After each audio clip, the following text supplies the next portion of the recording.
Вчера бях болна на ужас, обаче много ми се иска да се върна към живите, затова нека да направим каквото е възможно. Почвам с най-плътния крем, който имам, Виледа, нанасям го направо като маска на плътен слой, след което продължавам с задължителна слънцезащита, понеже днес е доста слънчево.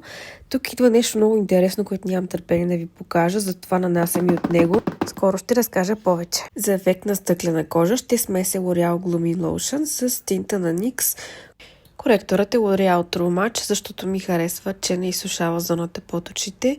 Нанасям и тук да прикрия червенините около носа, лек контур, озаряващ руж в много приятен бронзов цвят. Нанасям и на клепачите вместо сенки.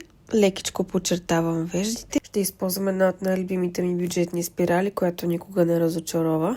Масло за устник под формата на стик на NYX за хидратация и общо взето това е всичко, което мога да направя. Изсуших си косата. Резултатът е доста озаряващ. Грим и хидратирана кожа, точно това е, което ми трябваше. Чао от мен!